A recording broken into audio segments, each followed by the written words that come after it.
Muy buenos días, sean todos bienvenidos a su segmento Salud por Dos. Señores, yo le tengo una reflexión bíblica antes de entrar en materia, que se encuentra en el Salmo 34:8. Dice que Dios bendice a todos aquellos que confían en Él. O sea que hay bendición en esperar en Dios, en confiar en el Señor. Su querida doctora Ibe Gómez, odontóloga, y nuestro hermano y amigo que nos acompaña, nuestro doctor Josué Pichardo. Doctor, bienvenido. Gracias. Muy buenos días para todos ustedes y gracias por permitirnos entrar una vez más a sus hogares. En el día de hoy, la doctora Ibe y yo vamos a hablar de cosas interesantes y compartir un tema de salud cotidiana. Vamos a hablar de estrés y lo que pasa a nivel bucal. ¿Cuáles son las repercusiones del estrés emocional en la salud bucal? Pero yo le dije a la doctora Ibe que además le metería algunos chivos cardiovasculares, porque el estrés repercute no solo en cavidad oral, sino que el estrés tiene una repercusión sistémica y las enfermedades cardiovasculares igualmente no se respetan por esta condición.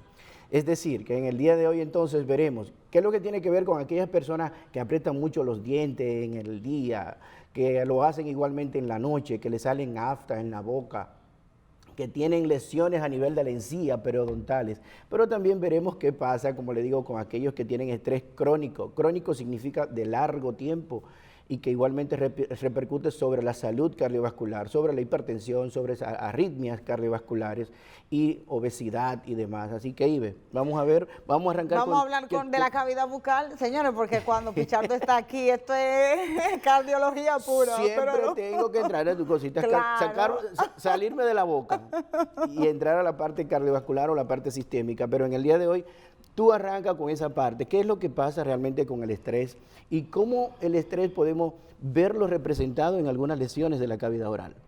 Tú sabes, Pichardo, que estudiando el tema del estrés, porque aunque manejamos perfectamente las repercusiones que van a presentarse en la cavidad bucal a partir de esta presencia crónica, como tú hablabas, del estrés, déjame decirte que el original del vocablo en latín, ¿tú sabes qué significa? Es apretar. Y en la cavidad bucal eso se refleja, pero perfectamente. Porque una de esas patologías que nosotros vamos a encontrar en un paciente con un estrés crónico es una condición que nosotros llamamos bruxismo. Hay un desgaste considerable de las piezas dentarias, pero es un desgaste que parece que es un corte porque empiezan a desaparecer todas las cúspides de cada una de las piezas dentarias. Miren esa imagen que nosotros tenemos ahí. Esa es una excelente imagen de lo que es el bruxismo. Esos pacientes que tienen esas piezas que parece que fue una pulidora que se los puso así, eso plano. Es el roce ahí diente con diente. Eso es ese mecanismo de acción frecuente. Y mira que yo siempre le digo a los pacientes que el esmalte es el tejido más duro que tiene el organismo. Y esa acción mecánica de crujir, de apretar esos dientes, ¿por qué? Porque este padecimiento normalmente se puede presentar de manera consciente o de manera inconsciente. Entiéndase que el paciente no se percata de que él hace esa acción mecánica. Un paciente entonces puede estar apretando los dientes, crujiendo los dientes, despierto y dormido. Despierto, dormido, consciente e inconsciente. Hay personas, oye, ya están gritando los pacientes, José. Que sí, hay personas que lo hacen de manera nocturna, entonces ahí el diagnóstico, aparte de la observación clínica, también uno hace ciertas preguntas al compañero, si son casados, porque los esposos las esposas son las que normalmente se dan cuenta cuando hay una situación de este tipo de trastorno que se manifiesta durante el sueño. Entonces, esto es tan importante, Josué, porque oye, ¿qué es lo que pasa? Que cuando esas piezas empiezan a desgastarse, cuando es un desgaste que es en los bordes, que se come las cúspides, y nosotros podemos intervenir a tiempo, pues decimos, bueno, pues vencimos, vamos a detener y a evitar que el desgaste sea progresivo. Pero cuando no se acude a tiempo a la consulta y el desgaste empieza a llevarse lo que es el tercio medio de la pieza dentaria, entonces ya hay una exposición no solamente del esmalte, sino también de la dentina.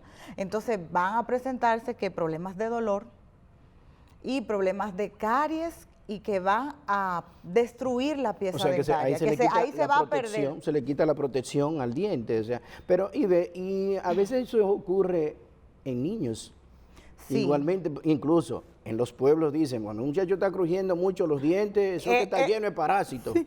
¿Realmente tiene que ver algo con eso, desde el punto de vista odontológico? Porque uno como médico dice, bueno, son cosas que dicen las personas en los pueblos, pero a veces tienen razón. Sí, en algunos aspectos. Pueden estar combinados, pero cuando hay un bruxismo que es específicamente por una acción mecánica de la mandíbula, entonces vamos a tener las evidencias clínicas que es el desgaste, porque si no hay desgaste, no nos percatamos perfectamente. ¿Por qué? Porque esa pérdida de las cúspides, y en niños las cúspides son más pronunciadas, porque los dientes deciduos anatómicamente tienen, por ejemplo, los caninos, el canino es totalmente para desgarrar, eso es una puya y un diente de un bebecito, un diente de leche. Pero puede ser combinado, pero la mayoría son causa de ocasiones odontológicas. Eso es igual que el problema del mal aliento. Hay un porcentaje de un 10% de los pacientes que tengan alguna situación gastrointestinal. La mayoría del problema de halitosis o mal aliento viene de problemas en la cavidad bucal. O hay gingivitis, o hay muchos restos radiculares, caries múltiples. Vemos entonces que el estrés, no solo a nivel, como tú dices, de cavidad oral, repercute a muchísimas partes, pero dentro de la misma cavidad oral hay otras cosas. Se puede producir afta, puede producir alteración temporomandibular, dolorosa, cefalea frecuente. Pues tú estás activo, Josué.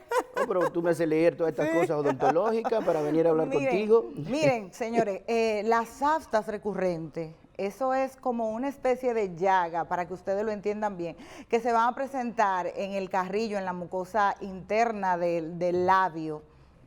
¿Y por qué le llamamos recurrente? Porque cuando empiezan a aparecer de manera frecuente, entonces ahí tenemos que vigilar cómo está el estado de ánimo. Hablamos del estrés crónico. ¿Por qué? Porque Josué siempre lo dice aquí, lo que es crónico es que es de larga duración, es que ya lleva un tiempo con ese padecimiento. Entonces, cuando no se maneja el estrés, entonces va a repercutir de esa forma también presentándose esas aftas.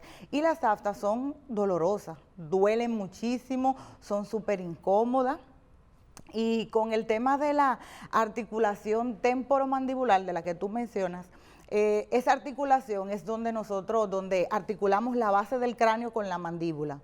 Cuando hay problemas de estrés también, aunque no haya evidencia de bruxismo, hay pacientes que ejercen mucha fuerza en los músculos de la masticación y de la cara, produciendo el tema del dolor de cabeza, dolor dental. Lo importante de esto, Iben, también que no son 2 ni 3 pacientes, se habla de que a nivel mundial el 60% de las personas tenemos estrés en un momento determinado que puede llevar a una de estas condiciones. Y no solo, como le decía, a las condiciones que se presentan en cavidad oral. Sabemos que el estrés aumenta muchísimo las enfermedades sistémicas, disminuye las defensas orgánicas, aumenta la posibilidad de hacerse hipertenso, de hacerse diabético por un aumento de la resistencia en la insulina, de tener arritmia cardíaca. O sea que esto es repercusión sistémica. Y en el tema de la repercusión sistémica, podemos hablar ahí también del herpes simple o el herpes labial. Correcto. Que cuando hay un proceso viral se manifiesta. Y una caída inmediata de lo que tiene que ver con la inmunidad del cuerpo, pues cualquier virus, en este caso un herpes, pues ataca. Y se relaciona mucho realmente con los procesos virales, cuando hay aumento de la temperatura. Pero eso es la persona que hacen fiebre, me salió un herpes, o se exponen a temperaturas muy extremas, pero justamente esto tiene que ver con una caída interesante de la inmunidad corporal, y ahí por cualquier virus, cualquier herpes aprovecha y aflora y aparece. Claro que sí, así mismo es mejor, más claro de ahí ni el agua, pero el herpes es altamente contagioso. Eso debo mencionarlo, que si hay alguien en la casa con presencia de herpes labial, tiene que tener todas sus cositas aparte, sus cucharas, todo es aparte. Y en la etapa donde se presentan como ligeras costras, entonces ahí es que está más activo el proceso de Pero mira, contagio. eso es interesantísimo porque entonces cuando una persona le da fiebre y que tiene un brote de un herpes labial, entonces el contacto directo, sea con su pareja, sea con sus hijos, sea con los utensilios de cocina que utiliza, con los vasos, con la cuchara, entonces tiene que ser algo de manera muy selectivo y muy propio de cada persona, porque entonces el contagio va a ser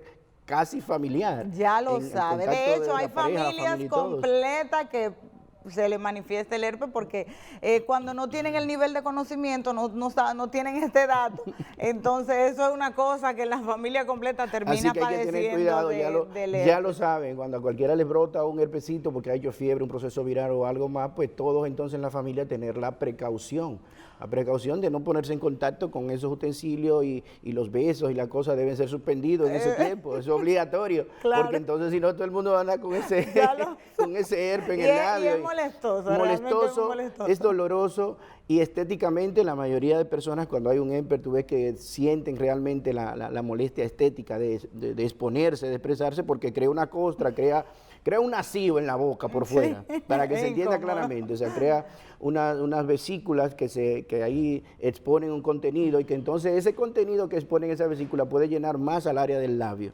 completo, o sea que hay que tener la precaución con esa parte. Otra de los efectos del estrés en la cavidad bucal es un síndrome que nosotros llamamos síndrome de la boca seca, porque también hay una disminución en lo que es la segregación de la saliva. Y la saliva, señores, es eminentemente necesaria para mantener la flora microbiana que se requiere en la cavidad bucal. Donde quiera que nosotros tenemos una cavidad, vamos a tener microorganismos. Pero la población, o sea, la cantidad de microorganismos que deben estar en la cavidad bucal y en todas las cavidades debe ser regulada. Cuando hay un aumento en la población microbiana, entonces se presentan las patologías. Hay un término médico, y que los médicos conocemos muy bien, que tú igualmente, que se llama homeostasis, que es el balance perfecto en lo que tiene que ver con bacterias buenas y malas, y la homeostasis interna del organismo para que realmente es un equilibrio que realmente el organismo tiende a regular de manera perfecta y cuando ese equilibrio se pierde, vienen los problemas de salud. Entonces, cuando hay este problema de esta resequedad, se puede presentar la caries dental con mayor frecuencia y con mayor rapidez. También vamos a encontrar, por el tema del estrés, una mala técnica de higiene, porque el que anda estresado siempre anda rápido, no le dedica tiempo al cepillado, no le dedica tiempo a usar los aditamentos correctos y en el tiempo que hay que utilizarlo, para mantener una excelente higiene bucal. Entonces, ¿qué va a pasar? Se puede presentar el tema de la gingivitis, que también tenemos imágenes por ahí de la gingivitis y de una lengua geográfica, que si los chicos me pueden ayudar con ella, el tema de la gingivitis, que se va a presentar cuando hay inflamación de la encía por sarro, ¿por qué? Porque es lo que le decía, si no hay tiempo para la acción mecánica del cepillado, se va a presentar. Cuando tú dices esos términos finos, yo quiero aplatanarlo, como decimos aquí. Sí, que ahora me toca a mí. No, porque entonces esa gingivitis, esa inflamación, el término itis en medicina siempre va a significar inflamación. Gingivitis en este caso es la inflamación de las encías, ¿verdad? De las encías, se tornan sangrantes. Exactamente, cuestión de que la gente entienda que la doctora es odontóloga fina, entonces para que entendamos estos conceptos de gingivitis, pero siempre que ustedes escuchen que hablemos al final de itis, pancreatitis, encefalitis, es porque hay algo inflamado. Y la parte primera es la que refiere al órgano y itis que está inflamado. En este caso es gingivitis. Así mismo, y la gingivitis produce también el tema del mal aliento. Entonces, si nosotros tenemos estrés crónico, si siempre estamos sometidos a la falta de que no tenemos tiempo, señora, hay que aprender a administrar el tiempo. Yo no soy una maestra, pero estoy tratando de educarme. ¿Por qué? Porque también en el tema del estrés, que ahí Pichardo me puede colaborar, desequilibra mucho el cortisol y la adrenalina, que son hormonas que van a regular muchas cosas en nuestro sistema. Justamente el estrés lo que hace es eso, hay un aumento de cortisol en sangre, y el cortisol junto con las sustancias adrenérgicas, entiéndase epinefrina, norepinefrina, que son las adrenalinas que estimulan el corazón o que estimulan todo el sistema cardiovascular. De hecho, un poco de estrés es bueno, pero en algunos momentos específicos. ¿Por qué? Porque esa liberación de esa sustancia lo que te prepara justamente para, si tú estás en una situación de peligro extremo, ponerte rápido, que el corazón se acelere y prepare tu organismo para correr o para pelear. Perfecto. Bien, o sea, prepara tu organismo para una acción rápida de defensa y poder escapar de una situación de peligro. Sin embargo, cuando eso se convierte en algo rutinario del día a día, que tu día es estresante desde que te levantas hasta que te acuestas, hay una liberación entonces sostenida de toda esa sustancia que lamentablemente a largo plazo van a producir daño. ¿Por qué? Porque van a producir endurecimiento de las arterias, van a producir resistencia a la insulina y con ello va a llevar entonces a sobrepeso, a obesidad, a dislipidemias, aumento de los colesteroles, triglicéridos en sangre, y eso finalmente a producir lo que se llama enfermedad aterosclerótica sistémica, y esa enfermedad aterosclerótica sistémica que afecta tanto las arterias de la pierna, las arterias del abdomen, las arterias que van al cuello, al cerebro, las arterias del corazón, las arterias propias del cerebro, y eso va a producir entonces todos esos elementos que van a desencadenar infarto al miocardio, stroke o infartos cerebrales y enfermedades periféricas. O sea, mira cómo se desencadena que el estrés de manera permanente va a ir dañando de manera progresiva una serie de sistemas regulatorios justamente que al final van a llevar a una enfermedad de nuestro cuerpo de manera casi total. Señores, ahí está para todos ustedes este tema de hoy del estrés, manifestaciones no solamente odontológicas, también a nivel sistémico. Así que a cuidar nuestra salud. Nosotros encantados de llevar esta propuesta. Recuerden siempre seguirnos a través de nuestras redes sociales y sepan que este segmento y todos los demás nos pueden encontrar en nuestro canal de YouTube Glucodón. Recuerden que Glucodón es manejo odontológico para pacientes con diabetes y odontología en general. Y antes de irnos, Ibe, alguna recomendación. O sea, como decía Ibe, no somos maestros en el manejo del estrés. Sin embargo, conocemos detalles que podemos comenzar a aplicar en el día a día. Trate que su día esté relativamente organizado, incluya actividad física en su día, incluya de manera frecuente actividades al aire libre donde usted pueda expresar, donde usted pueda sentirse usted, donde usted pueda estar en contacto con la naturaleza, donde su espíritu y su cuerpo se liberen y realmente usted logre igualmente liberarse del estrés. Así que, señores, a manejar el estrés. Y hasta una próxima entrega. Bye, bye.